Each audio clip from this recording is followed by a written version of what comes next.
सभी को पता है कि अभी लैब असिस्टेंट प्रयोगशाला शिक्षक की नई वैकेंसी निकली 2023, इस पर बहुत सारे पोस्ट आए हुए हैं। और अभी हम लोग को क्या करना है, अभी हम इस पर केमिस्ट्री के कुछ इंपॉर्टेंट क्वेश्चंस पढ़ेंगे, जो कुछ टॉपिक पढ़ेंगे जो आपके प्रीवियस ईयर्स पे आ चुके हैं, अभी आने वाले हैं। धीरे धीरे एक एक टॉपिक कवर करेंगे, टॉपिक के साथ साथ उस टॉपिक से रिलेटेड जितने भी न्यूमेरिकल्स क्वेश्चंस हैं, जितने भी क्वेश्चंस आपके प्रीवियस ईयर में आए हुए हैं, जितने आने के चांसेस हैं, वो सारी चीज़ें हम धीरे धीरे कवर करेंगे। केमिस्ट्री के जितने भी पोर्शन हैं हम पूरे केमिस्ट्री के सिलेबस को इस पे कवर करेंगे, जो भी है जैसा भी है। अर्लियर के सारे जितने भी प्रीवियस ईयर क्वेश्चंस थे, सारे क्वेश्चंस हम धीरे धीरे सॉल्व करेंगे, एक एक टॉपिक कवर करेंगे, टॉपिक के साथ साथ उससे रिलेटेड जितने भी क्वेश्चंस बन रहे वो सारी चीज़ें हम सॉल्व करेंगे। जैसे कि आज का हमारा टॉपिक है periodic table and atomic structure, आवर्त सारणी परमाणु संरचना। पीरियोडिक टेबल ये सारा सिलेबस 9th-10th का है। पीरियोडिक टेबल हमने सबने 9th में पढ़ा हुआ है, एटॉमिक स्ट्रक्चर भी सबने पढ़ा हुआ है। ऐसा नहीं है कि हमको पूरा होल बुक पढ़ना है या कुछ बहुत कम पढ़ना है, मैक्सिमम अमाउंट पे उतना पढ़ना है जिससे हमारे कुछ इंपॉर्टेंट क्वेश्चंस फंस सके। कुछ इंपॉर्टेंट टॉपिक से बहुत ज़्यादा भी नहीं पढ़ना है, बहुत कम भी नहीं पढ़ना है, एकदम नॉर्मल वे पे पढ़ना है, ठीक है। तो चलो आज का टॉपिक हम स्टार्ट करते हैं, पीरियोडिक टेबल और एटॉमिक स्ट्रक्चर। एटॉमिक स्ट्रक्चर, परमाणु संरचना। सबसे पहले तो चीजें ये होती है, इसकी प्रॉपर्टीज क्या क्या होती है। इसकी प्रॉपर्टीज ये होती है कि ये फंडामेंटल पार्टिकल्स होते हैं, एटम्स के, परमाणु के मूलभूत कण होते हैं, ठीक है, जिसमें आपके जो फंडामेंटल पार्टिकल्स हैं, इस फंडामेंटल पार्टिकल्स में आप सबको पता है इलेक्ट्रॉन्स, प्रोटॉन्स और न्यूट्रॉन्स आते हैं। इलेक्ट्रॉन्स जो होता है नेगेटिवली चार्ज होता है, प्रोटॉन्स जो होता है पॉजिटिवली चार्ज होता है, और जो न्यूट्रॉन होता है वो क्या होता है, न्यूट्रल चार्ज होता है। इलेक्ट्रॉन्स, प्रोटॉन्स, न्यूट्रॉन्स की रिसर्च किसने की थी, खोज किसने की थी, उस पे चार्जेस क्या क्या होते हैं, उसका मास क्या क्या होता है, आवेश, द्रव्यमान, ये सारी चीजें हम क्या करेंगे, पढ़ेंगे। तो जो सबसे पहला टॉपिक होता है एटॉमिक स्ट्रक्चर का, वो होता है उसके फंडामेंटल पार्टिकल्स, जिसपे हम इलेक्ट्रॉन्स, प्रोटॉन्स, न्यूट्रॉन्स सारी चीजें पढ़ेंगे। इसका डिस्कवर किसने किया था, कब किया था, कैसे किया था, क्या हुआ था, ठीक है। एक एक टॉपिक बहुत इंपॉर्टेंट है, हमको सारे टॉपिक्स बहुत अच्छे से पढ़ना है। सेकेंड होता है एटॉमिक मॉडल। एटॉमिक मॉडल क्या होता है, जैसे जे थॉमसन ने एटॉमिक मॉडल बनाया था, रदरफोर्ड थे, बोर्स थे। जैसे कि सबसे इंपॉर्टेंट टॉपिक है रदरफोर्ड मॉडल। इस रदरफोर्ड मॉडल से बहुत सारे क्वेश्चंस आते हैं, और हो सके तो इस बार ये जो बोर्स है ये भी आपके सिलेबस में ऐड हो सकता है, इसके ऐड होने के चांसेस हैं, ठीक है। तो इनके बारे में सारी चीजें पढ़ेंगे, थॉमसन मॉडल क्या होता है, कब डिस्कवर हुआ था, कैसे हुआ था, रदरफोर्ड क्या है, बोर्स क्या है, सारी चीजें कवर होगी। तीसरा टॉपिक आता है आपका क्वांटम नंबर, क्वांटम क्रमांक, जिसमें n, l, m ये सारी चीजें हमने पढ़ी थी, ठीक है। फोर्थ टॉपिक है हमारा, जो कि बहुत ज्यादा इंपॉर्टेंट पॉइंट है, ये जो है, ये जो फोर्थ पॉइंट है हमारा, ये बहुत ज्यादा इंपॉर्टेंट है, क्योंकि इसमें जो एटॉमिक नंबर, परमाणु क्रमांक, मास नंबर, द्रव्यमान संख्या, आइसोटोप, समस्थानिक और समभारिक जो आइसोटोप्स और आइसोबार्स है, ये चार चीजें बहुत ज्यादा इंपॉर्टेंट है, इससे भी बहुत सारे न्यूमेरिकल्स क्वेश्चंस पूछे जाते हैं। फिफ्थ है isoelectronic, some electronic. Next है rules of filling electrons, electrons को कैसे भरा जा रहा है उनके ऑर्बिटल्स पे, जैसे कि पॉलीज एक्सक्लूजन प्रिंसिपल था, हंट रूल्स था, स्कॉन्डिगर इक्वेशंस थे, ये सारी चीजें इस पे आएंगी। लास्ट टॉपिक होता है एसपीडीएफ ब्लॉक। एसपीडीएफ ब्लॉक जैसे हमने सबने जानते हैं कि एस, पी, डी, एस पे कितने होते हैं, पी पे कितने होते हैं, डी पे कितने होते हैं, ये सारे एलिमेंट्स, ये सारी चीजों के बारे में हम इस पे पढ़ेंगे। तो अभी तक हमने 7 टॉपिक लिया है, ये 7 टॉपिक हम धीरे धीरे करके कवर करेंगे। सबसे पहला टॉपिक था हमारा फंडामेंटल पार्टिकल्स ऑफ एटम्स, जिसपे इलेक्ट्रॉन्स, प्रोटॉन्स, न्यूट्रॉन्स आते हैं। दूसरा होता है एटॉमिक मॉडल, जिसमें थॉमसन, रदरफोर्ड, बोर्स, इन सारे के मॉडल्स के बारे में पढ़ेंगे।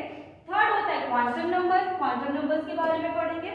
फोर्थ है हमारा जो इम्पोर्टेंट टॉपिक है, जिसमें परमाणु क्रमांक, द्रव्यमान संख्या, आइसोटोप्स, आइसोबार, ये सारी चीजें कवर होती है। और लास्ट टॉपिक है आइसो इलेक्ट्रॉनिक, ठीक है।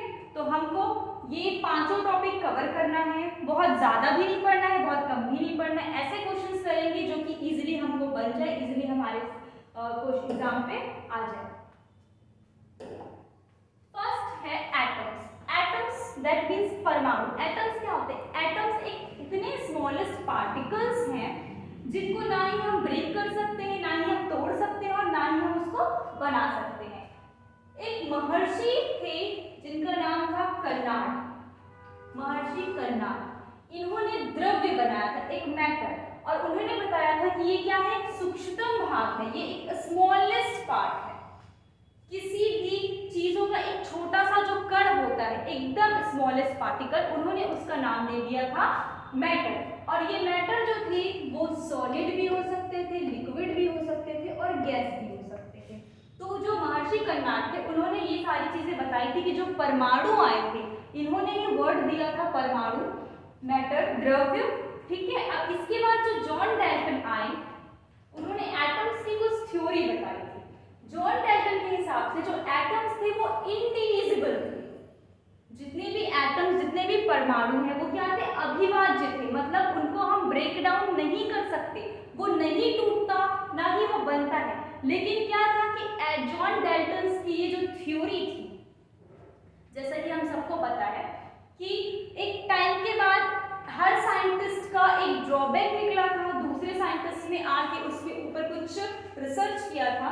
तो जब बाद में पता चला कि एटम्स की जो जॉन डाल्टन की जो ये थ्योरी है कि उन्होंने बताया था जो एटम्स होते हैं वो इंडिविजिबल होते हैं, ये रॉन्ग प्रूव हुआ। एटम्स जो हैं वो इंडिविजिबल नहीं होते, वो डिविजिबल होते। जो एटम्स है वो इलेक्ट्रॉन्स, प्रोटॉन्स और न्यूट्रॉन्स से बना हुआ है। ये फंडामेंटल पार्टिकल से बना हुआ है, मूलभूत कण से बना हुआ है। तो कोई भी एटम्स जो है उसपे इलेक्ट्रॉन्स, प्रोटॉन्स और न्यूट्रॉन्स होते। तो जॉन डाल्टन की जो थ्योरी थी, जॉन डाल्टन के हिसाब से उन्होंने जो ये बताया था कि जो एटम्स होते वो इंडिविजिबल होते, वो उनकी थ्योरी रॉन्ग हुई थी।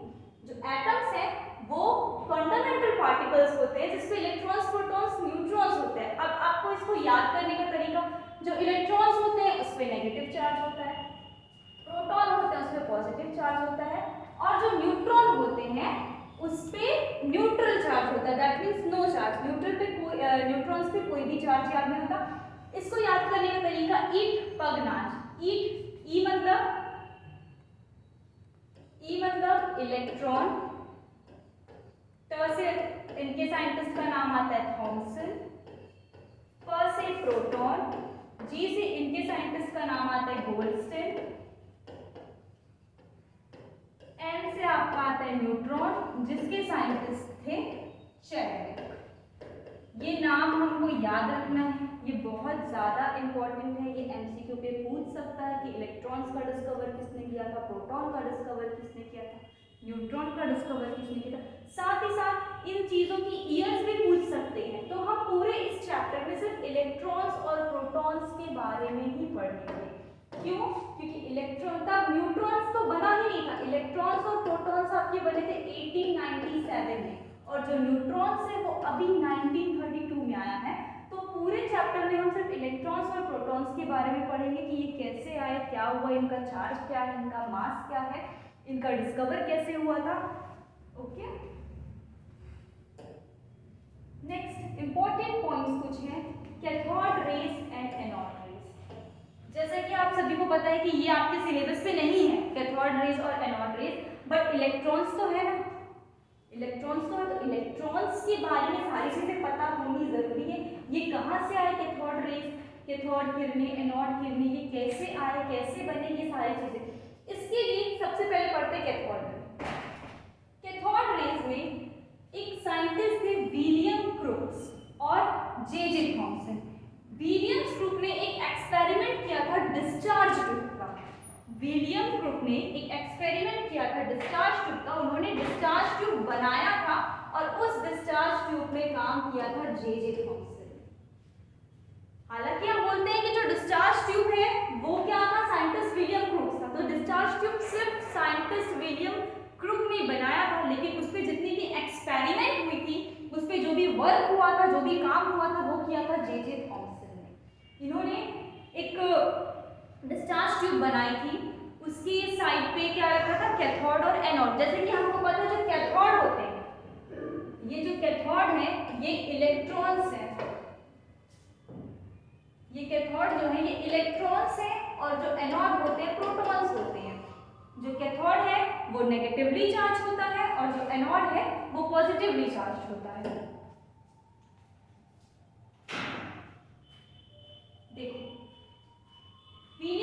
उन्होंने एक डिस्चार्ज ट्यूब बनाया था, इस पे वर्क किया था जे थॉमसन ने। इन्होंने यहाँ पे वैक्यूम पंप लगा दिया था ताकि कोई भी गैसेस बाहर ना जाए, ठीक है। ये डिस्चार्ज ट्यूब है।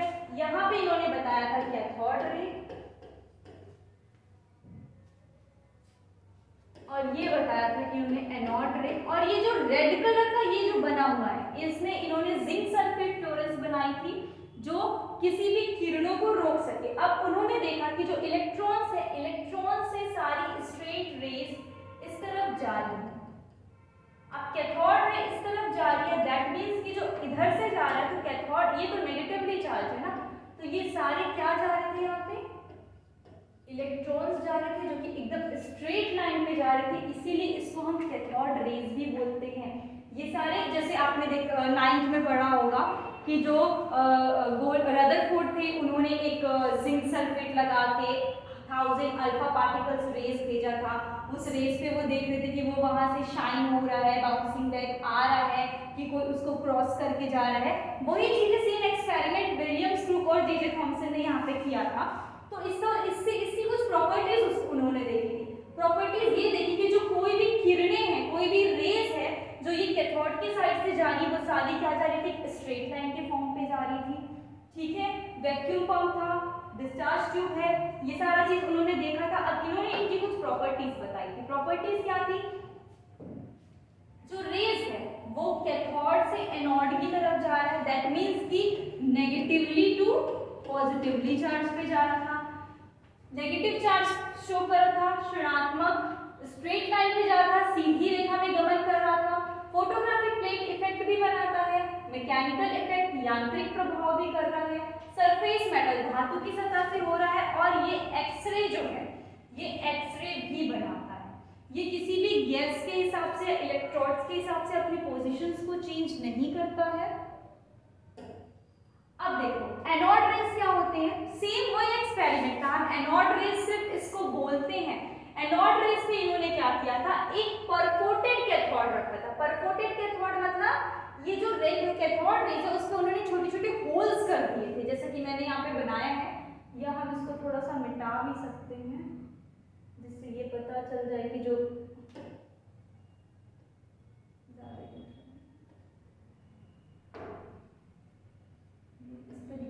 बना सकते हैं, जिसमें छोटी छोटी उन्होंने होल की थी। इस तरफ कैथोड था, इस तरफ एनोड था। ये वही डिस्चार्ज ट्यूब है। उसी डिस्चार्ज ट्यूब पे इन्होंने क्या किया, अब कुछ गैस पार्टिकल्स डाल दिए। अब गैस पार्टिकल्स डाले, किरणें तो हमारी कैथोड रे से ही जा रही थी। जब इन्होंने गैस पार्टिकल्स डाले तो देखे कि ये जो इलेक्ट्रॉन्स हैं, जो इलेक्ट्रॉन्स स्ट्रेट लाइन पे जा रहे हैं, वो वापस आने लगे थे।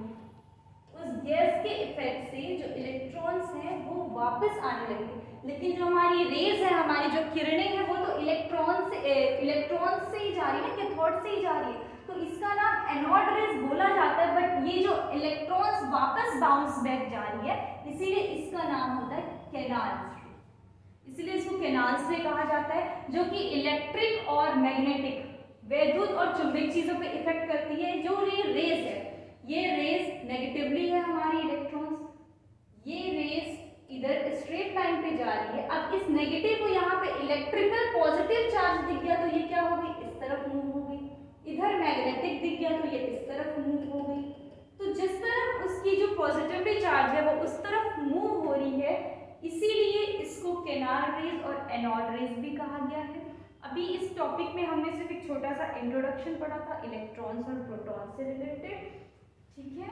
और कुछ भी अभी अब नेक्स्ट इसके आगे जो एटम्स के ही कुछ टॉपिक है वो भी टॉपिक हम कवर करेंगे। वो टॉपिक कवर करने के साथ साथ जो प्रीवियस ईयर्स पे कुछ क्वेश्चंस आए हुए हैं वो क्वेश्चंस भी सॉल्व करेंगे, प्रैक्टिस भी करेंगे। आई होप आप सबको ये वीडियो पसंद आई होगी।